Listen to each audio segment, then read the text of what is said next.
Sir आज गुरुपौर्णिमा आहे. बाळासाहेबांना तुम्ही नेहमीच गुरुस्थानी मानलेलं आहे. अशा कारणांमध्ये देखील बाळासाहेबांचं महत्त्व तितकंच अबाधित राहिलेलं आहे. परंतु सध्या तुम्हाला वाटते का की ज्या पद्धतीने बाळासाहेबांच्या नावाचा माननीय बाळासाहेब ठाकरे हे फक्त राजकीय नेते नव्हते.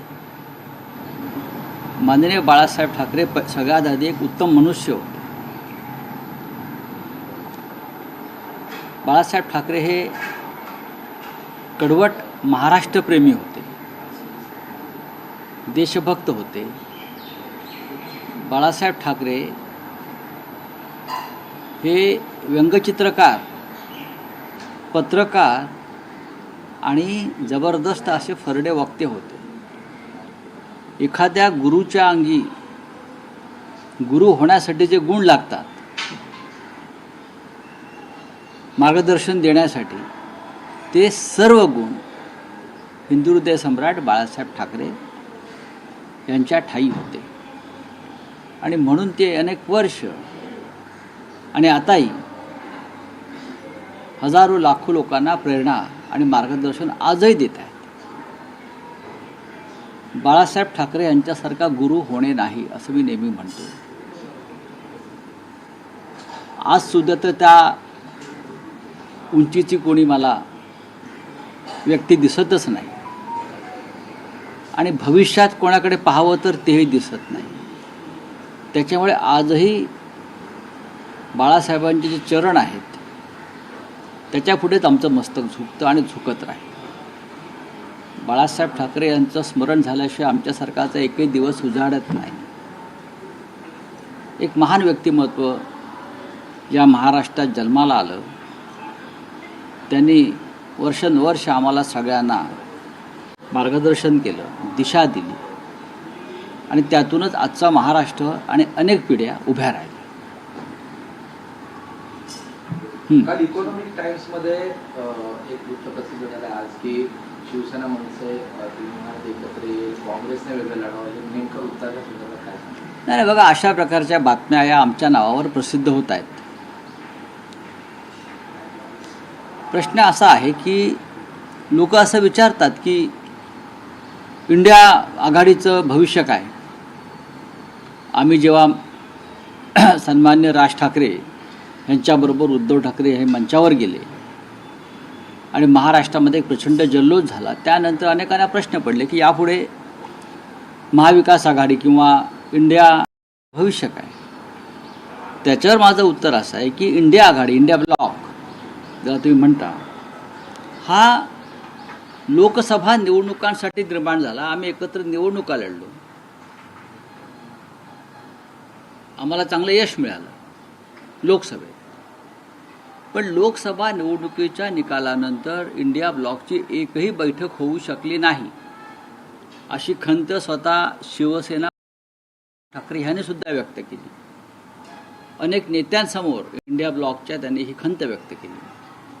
तर इंडिया ब्लॉकचा विषय हा राष्ट्रीय प्रश्नावर, राष्ट्रीय विषयांवर, पार्लमेंटरी अफेअर्स या संदर्भात आहे. लोकसभा, राज्यसभा, महाविकास आघाडी स्थापन झाली. त्याच्यामध्ये 3 पक्ष प्रामुख्याने होते. शिवसेना, माननीय शरद पवार यांच्या नेतृत्वाखालील राष्ट्रवादी काँग्रेस पक्ष आणि काँग्रेस पक्ष. ही महाराष्ट्र विधानसभेसाठी निर्माण झालेली एक आघाडी होती. आम्ही निवडणुका लढलो. आजही महाविकास आघाडी आहे. आम्ही महाविकास आघाडीतून या कोणी बाहेर पडलेलं नाही. आम्ही महाविकास आघाडीचे घटक आहोत.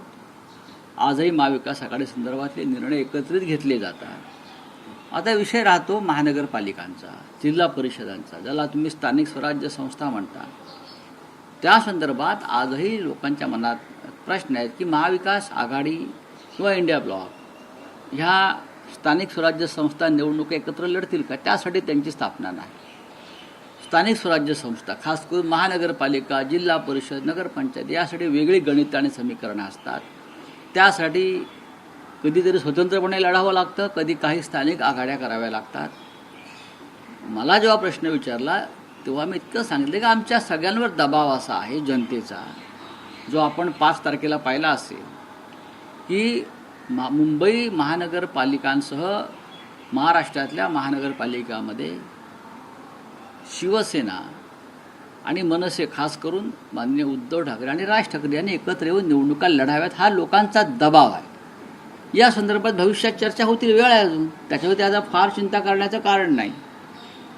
ठाकरे कुटुंबियांच्या गाडीत सिंधुदुर्गात कोणी पेट्रोल भरत नव्हतं, राहायला जागा देत नव्हतं, एवढ्या दराला नारा नारायणचा होता.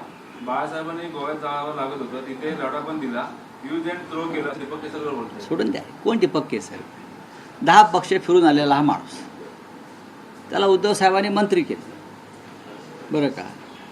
केसरकर कोण हा तुम्ही स्वतःला प्रश्न विचारा आधी, आणि मग आम्हाला विचारा. हे जे काय सांगतायत ना, हा बेईमान माणूस आहे. ते सावंतवाडीमध्ये एक मोती तलाव आहे, त्या मोती तलावाच्या आसपास असे अनेक कावळे फडफडत असतात, त्यातला तो एक कावळा आहे मोती तलावावरचा. संजय गायकवाडांना सोडून पश्चाताप आहे. ते पश्चाताप वगैरे ते आता त्यांचे नेते आणि मुख्यमंत्री पाहतील. बोला. रावसाहेब, सरसंघचालक असं म्हणतात की 75ची शाल अंगावर पडते, याचा अर्थ आता थांबायचं असा असो.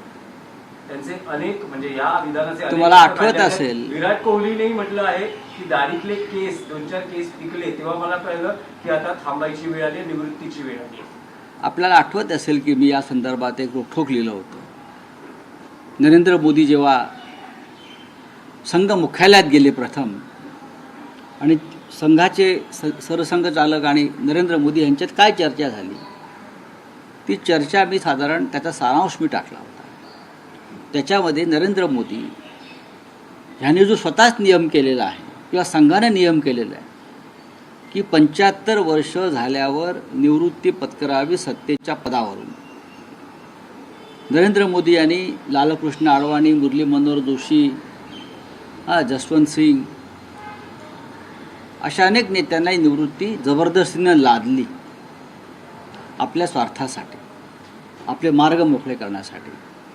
आता सप्टेंबर महिन्यामध्ये नरेंद्र मोदी 75 वर्षाचे होत आहेत.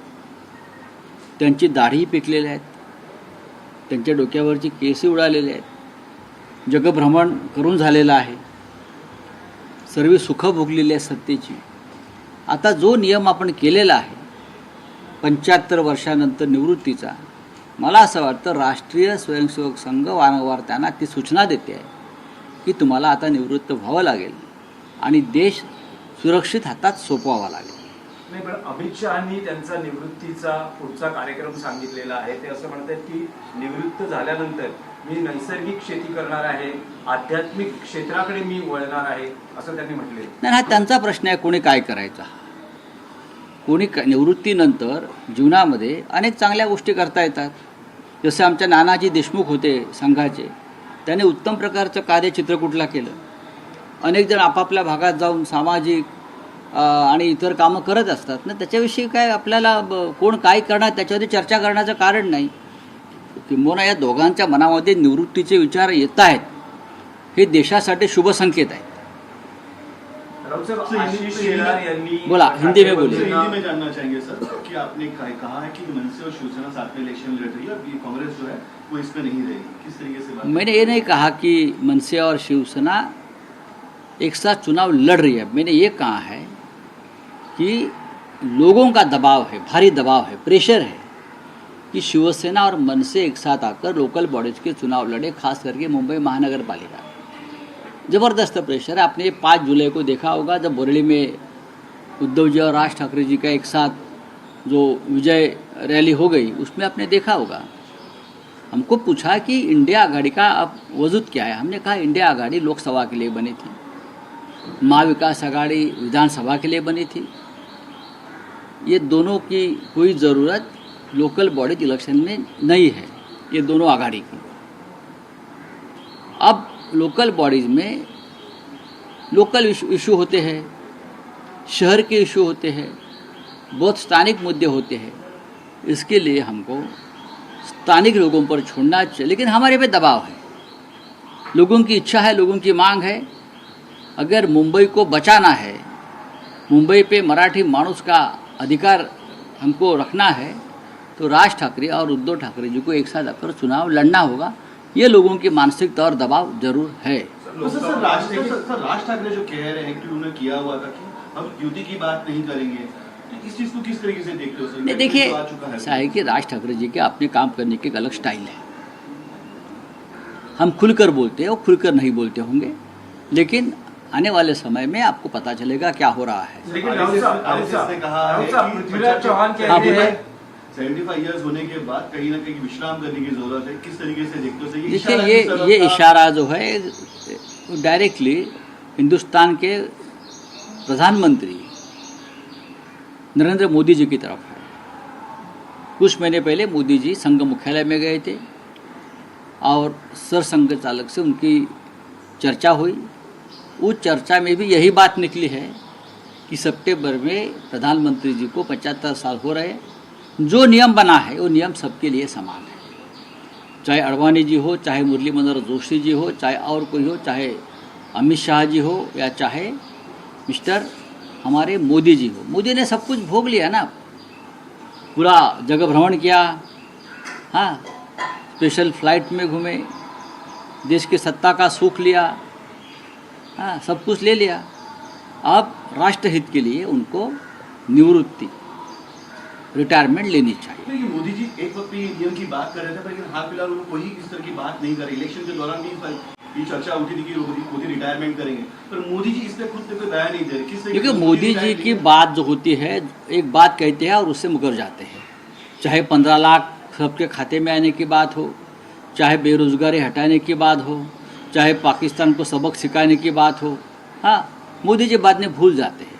लेकिन ये बात देश की जनता रिटायरमेंट की उनको भूलने नहीं देगी और मुझे पूरा विश्वास है सरसंघ चालक मोहन राव भागवत भी उनको ये बात भूलने नहीं देंगे। राहुल साहेब, गुजरात में जो ब्रिज गिरा है, उसकी ठाकरे घटना की बंधू चर्चा नहीं हो रही एकत्र है। आले, राहुल साहेब, कांग्रेस नहीं, उसका होने दो हिंदी में, हाँ। सर, गुजरात में जो ब्रिज टूटा है, उसकी कोई घटना की चर्चा नहीं हो रही, सरकार की तरफ से कोई बातचीत नहीं हो रही है। कैसे करेंगे? ये गुजरात मॉडल है ना, बार बार वहाँ विमान गिरता है, पुल गिरता है, इमारतें गिरती है, सब कुछ होता है, लेकिन चर्चा नहीं होती। अगर किसी और राज्य में जहाँ बीजेपी की सरकार नहीं है वहाँ इस प्रकार की घटना होती है तो पूरी बीजेपी उस पर चर्चा करती है। कल एक ब्रिज गिर गया बड़ोदरा और 13 लोग बह गए नदी में। कौन जिम्मेदार है? किसकी सरकार है? आप मुझे बताइए। ये आपका गुजरात मॉडल है? मोदी जी विदेश में ढोल पे, ये गुजरात मॉडल है। वहाँ मोदी जी मॉडलिंग कर रहे हैं, गुजरात मॉडलिंग ये चल रहा है ना। उनको इंसानियत के नाम पर ये लोग, मुझे लगता है, बहुत ही ढब्बा है। राहुल साहेब, काँग्रेस ठाकरे बंधू एकत्रीकरणावर राज्याचे नेते पृथ्वीराज चव्हाण असं म्हणतायत की जर हे दोन भाऊ एकत्र आले तर महाविकास आघाडीतला एक पक्ष आता या गठबंधन मध्ये नसेल। म्हणजे त्यांनी थेट संकेत दिले आहेत की काँग्रेस महाविकास बाहेर पडेल। बघा, पृथ्वीराज चव्हाण हे ज्येष्ठ नेते आहेत काँग्रेसचे। महाविकास आघाडीमध्ये आम्ही आहोत। हा विषय स्थानिक स्वराज्य संस्थांचा आहे, हे त्यांनी समजून घेतलं पाहिजे। मंत्री राहुल साहेब, राहुल साहेब, राहुल साहेब, जे म्हणाला आहे, मीरा भाईंदरचे आयुक्तांबद्दल प्रस्तावित जनसुरक्षा कायद्याबाबतचा संयुक्त समितीचा अहवाल सादर। समितीचे अध्यक्ष